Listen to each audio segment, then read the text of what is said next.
perspective, the primary purpose of any food system ought to be understood as assuring good nutrition for all under all conditions, all contingencies. There is a huge and rapidly growing problem worldwide of rapidly increasing overweight.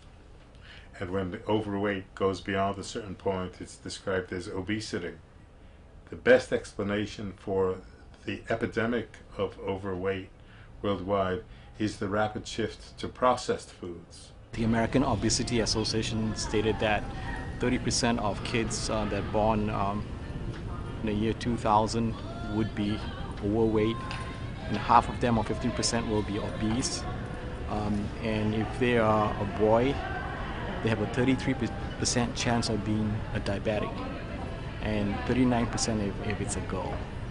To help these kids, they need to have a healthier diet, and I think it's a good place to start with cafeteria. We will have long lifetime impressions of what we eat in school. The kids really have certain entitlements, certain clear rights with regard to the meals that they're served, and it should be part of their educational program. So there should be a course called lunch. My name is Dexter Kishida, and I'm with the Kokua Hawaii Foundation's Aina in Schools program. It's actively integrating nutrition and agriculture in schools. So it's one of the first and probably most comprehensive farm-to-school program in the state right now.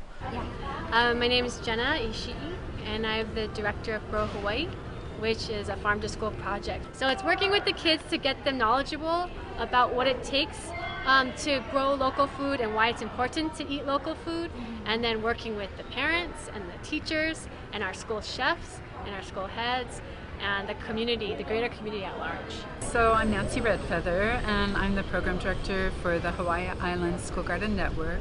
We're working with public, private, and charter schools K through 12 on Hawaii Island to assist any of them that are interested in starting garden programs. And we hit six key points, one being gardens in schools, one being nutrition in schools. The component that I'm actively involved in is school food. We do a waste management component. We do ag literacy. And then the last component, to wrap it all up, is our family and community outreach. I really see the new connections that are being made with the children between their lifestyle and their environment and their future. If we start with the kids, we'll really be raising up this next generation of educated eaters. The kids at this school, if you get a chance to talk to them, they're really into their gardens, their food. They know, like if you ask them about the food groups and what are building foods, and a lot of it has to do with the nutrition program too that Aina does. But yeah, I would say it's really working. Does anybody want to raise their hand and tell us what a pollinator is? Yes. Bees and butterflies are pollinators, that's correct. What is the job of a pollinator? They go to flower and suck up the juice from the flower. What do you learn from your garden lessons? Planting. Yeah, do you learn about vegetables? I learned about healthy food. About healthy food? Oh, that's great. Do you think you eat healthier food now that you learned about it in school? Yeah. Like what kind of healthy food? Celery. Celery is healthy. Yeah. And milk is good. It makes you big and strong.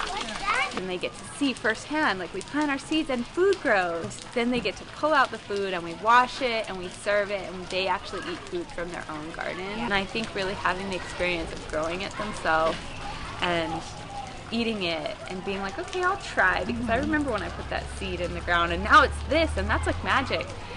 At least it gets them trying foods.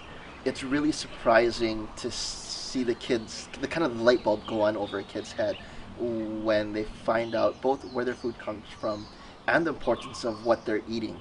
One story is at Waialae, actually, there's a student, father doesn't eat anything green, son was kind of growing up in similar way, ate burgers, just usual stuff, but nothing green, nothing like a tomato, nothing grown from a garden, really. I remember halfway through the school year, this kid putting cherry tomatoes on his plate and going, what?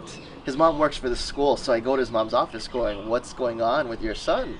And really, she attributed it to the fact that he got to plant the seed, watch it grow, and feel that excitement and that heart connection to his food again. And once that happens, that tomato tastes a heck of a lot better than when it was just on the salad bar. We had our first salad just for the 7th grade, and some said, I hate salad, and then they tried it and they really enjoyed it. Last year, a lot of kids had never actually grown and eaten something, and they keep asking us, when are we going to have another lettuce party? Just an appreciation for that food is real. You know, food doesn't just come out of boxes and isn't all prepackaged, that it takes work to grow. I think even just that, if kids just learn that, it's a big step. It's kind of fun, like working in the garden with the food that we're growing, but I think like eating it when it's all done is probably the best.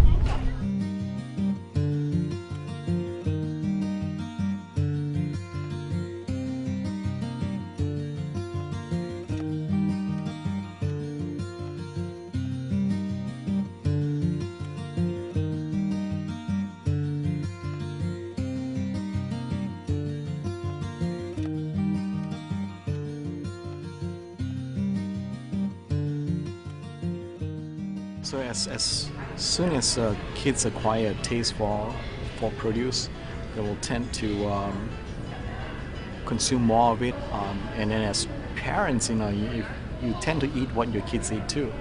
So this whole thing may have a domino effect and a snowball effect that encourages local consumption of produce.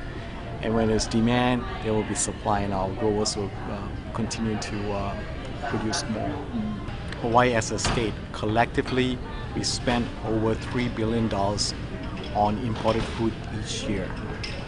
If we were to take 10% of that $3 billion, it would constitute about $310 million in sales. And if we were to buy locally grown produce, it would translate into an additional $94 million a year to our farmers.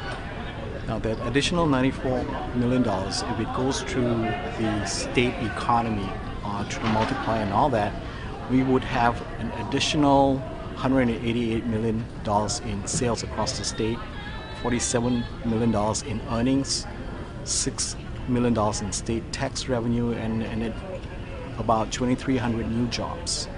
Those are big impacts. So this farm to cafeteria concept is a win-win for our farmers and our students.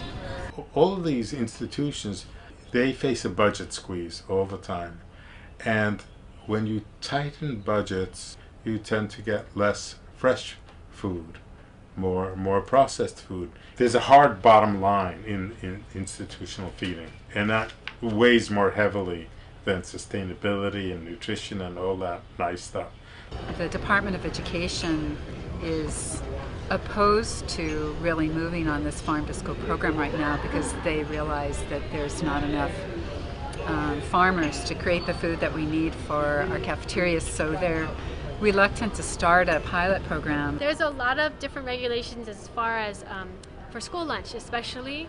Ordering from the mainland is a lot easier because you can plan your menu a year in advance. The sad thing is that even though school cafeteria managers want to source locally, there's not enough food safety certified farms to source from. We have to make some fundamental changes in the school cafeteria. For example, many of the cafeteria workers that are working in public school now do not have the skill set to handle fresh produce. They are more accustomed to processed food. They also have to pay attention to the short time spent to prepare the food. So there could be potential union issues at hand. The Department of Education will have to deal with all that in order to make a successful farm to cafeteria program for public schools. What I see working on the inside with these programs is that a lot of the obstacle is who's gonna do this? Is it gonna be volunteers? And if it's gonna be volunteers, then you're not gonna get consistency Or is it going to be teachers? It's a lot to ask of them, and I think that our teachers are burdened with a lot already.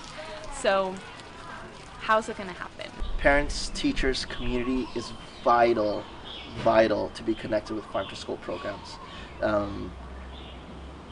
Without that kind of support, we couldn't do Aina in schools. We're now forming a Hawaii school garden network. So every island now has a coordinator of all the school gardens out there. So if you go to growhigh.org, you can be connected to each island's garden coordinator and find out where to volunteer, because the only way to make this happen is through volunteers and community partnerships.